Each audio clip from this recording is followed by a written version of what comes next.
ఇప్పటివరకు ఉన్న విచారణలో?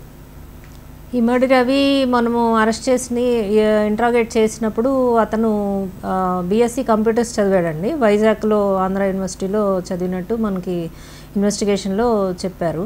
దాని తర్వాత ఎంబీఏ ఇక్ఫై యూనివర్సిటీ అని ముంబైలో కంప్లీట్ చేసి దాని తర్వాత వెబ్ డిజైనింగ్ ఇవన్నీ అతను నేర్చుకున్నాడు. సో మొదటగా ఈఆర్ ఇన్ఫోటెక్ అనేసి ఒక కంపెనీని పెట్టాడు అనమాట. కంపెనీ పెట్టి సాఫ్ట్వేర్ కంపెనీ దాన్ని రన్ చేశాడు కొన్ని సంవత్సరాలు. చేసినప్పుడు అతనికి వచ్చే డబ్బులు అంత సఫిషియెంట్గా అనిపించలేదు. సో కొన్నాళ్ళు అది చేసిన తర్వాత ఇంకా ఇన్కమ్ ఎక్కువగా ఎర్న్ చేయాలనే ఉద్దేశంతో ఈ వెబ్సైట్స్ డిజైనింగ్ వీటిలో అప్లోడింగ్ ఆఫ్ పైరేటెడ్ కంటెంట్ అనేది ప్రారంభించాడు. అంటే ఈ ఇమ్మడి రవి అరెస్ట్తో పైరసీ ఆగిపోతుందా? ఇంకా ఏమైనా పైరసీ చేసే అవకాశం ఉంటుందా? చేస్తున్నారా ఏమన్నా?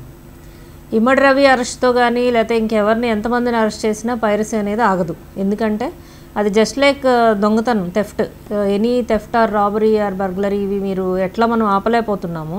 ఇంటికి తాళాలు వేస్తున్నాం కానీ దొంగతనాలు జరుగుతున్నాయి. సో ఇది మనం ఆపలేనంటే పైరసీ కూడా ఆపలేము. ఎందుకు అనంటే ఒకళ్ళని అరెస్ట్ చేస్తే ఇంకొకళ్ళు తయారు చేస్తారు, ఇంకొకళ్ళు అప్లోడ్ చేస్తారు. రవి లాంటి వాళ్ళు ఇంకా చాలామంది ఉండొచ్చు. సో దేశం అంతట్లో ఎక్కడో నుండి ఏదో ఒక మూల నుంచి చేయడానికి ప్రయత్నాలు చేస్తారు.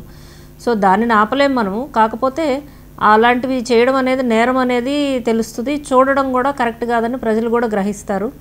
చూడడం ద్వారా వాళ్ళు ఎంత నష్టపోతున్నారు, ఎలాంటి నేరాలకి వాళ్ళు విక్టిమైజ్ అవ్వే ఛాన్స్ ఉంది, ఈ గేమింగ్ అండ్ బెట్టింగ్ యాప్స్ని ప్రమోషన్ అనేది ఇండైరెక్ట్గా ఎట్లా జరుగుతుంది, దానివల్ల కొంతమంది జీవితాలు కూడా ఎట్లా కోల్పోతున్నారు అనేది ప్రజలకు అర్థమవుతుంది.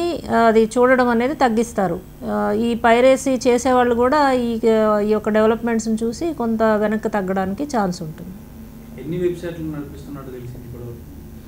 మన ఇన్వెస్టిగేషన్లో ఈ iBomma, Bappam TV and mirror websites అన్నీ కలిపి దాదాపు 65 వెబ్సైట్స్ ఐడెంటిఫై చేసామండి.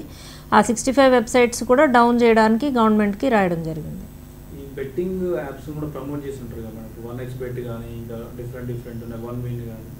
సో వారిపైన కూడా చర్యలు ఏమన్నా ఉంటాయా? ఇప్పుడు అరెస్ట్ రవి చేశారు. సో ఇట్లాంటి వారు ఇంకా బయట ప్రమోట్ చేసేవారు కానీ ఇట్లాంటి యాడ్స్ ఇప్పుడు ఎవరైతే ఐబొమ్మలో యాడ్స్ ఇచ్చాడో ఇతను, సో ఇలాగే ఇంకా వేరే మాధ్యమాల ద్వారా కూడా ఇస్తున్నారు, వాళ్ళపైన ఎట్లాంటి చర్యలు ఉంటాయి?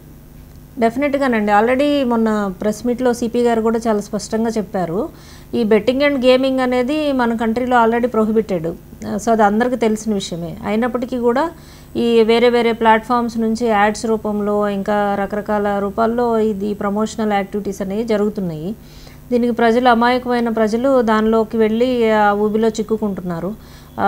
సో దీన్ని రీసెంట్గా చూస్తే మేము లాస్ట్ ఇయర్ ఒక సివిల్ సర్వీసెస్ ఇంటర్వ్యూకి వెళ్ళిన అతను కూడా అరెస్ట్ చేశాము. ఒక పిహెచ్డి ఇంజనీరింగ్ చేసిన అతను కూడా అరెస్ట్ చేయడం జరిగింది. ఈ బెట్టింగ్కి అతను అడిక్ట్ అయిపోయాడు అనమాట. ఫ్యామిలీని దూరం చేసుకున్నాడు, దానిలోంచి బయటికి రాలేకపోతున్నాడు. తర్వాత ఇంకో పెద్ద సైబర్ ఫ్రాడ్లో చిక్కుకొని మధ్యప్రదేశ్ పోలీసు కూడా వచ్చి అరెస్ట్ చేసి తీసుకెళ్లారు. ఇంత సీరియస్ కాన్సిక్వెన్సెస్ ఈ బెట్టింగ్ అండ్ గేమింగ్ ద్వారా ఉన్నాయి.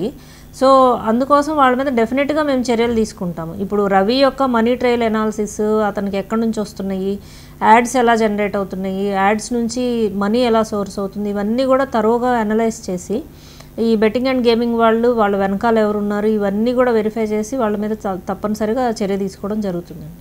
అతను హైదరాబాద్లోనే ఉంటున్నాడా? అసలు హైదరాబాద్ నుంచి మక్కా మార్చి ఇక్కడికి ఎప్పుడు వచ్చాడు, మీరు ఎట్లా ట్రీట్ చేశారు అతను? అతనికి హైదరాబాద్లో ఇల్లు ఉందండి. కూకట్పల్లి ఏరియాలో ఒక అపార్ట్మెంట్ ఉంది, ఓన్ హౌస్. సో అతను అక్కడికి వస్తుంటాడు, అక్కడే ఉంటుంటాడు. మధ్యలో వేరే వేరే దేశాలకు వెళ్ళి 2 months యూరోపియన్ కంట్రీస్కి వెళ్ళడం అతనికి ఇష్టం అని చెప్పాడు. సో అక్కడికి వెళ్ళి 2 months అక్కడ స్టే చేసి మళ్ళీ అతని ఇంటికి వచ్చేస్తాడు. సో ఆ క్రమంలో అతను మన యొక్క piracy press meet August 29th రోజు జరిగింది, పైరసీ కేసులో ప్రెస్ మీట్. సో అది అయిపోయిన తర్వాత September 3rd అతను వెళ్ళిపోయాడు విదేశాలకి. సో అంటే ఈ కేసుని క్రాక్ చేశారు. ఇది తర్వాత మళ్ళీ నెక్స్ట్ టార్గెట్ నేనే అయి ఉండొచ్చు అనుకున్నాడా, లేకపోతే అతను పని మీద వెళ్ళాడో కానీ ఇమీడియట్గా అలర్ట్ అయిపోయి వెళ్ళిపోయాడు. వెళ్ళిపోయి అక్కడ ఉండి ఆల్రెడీ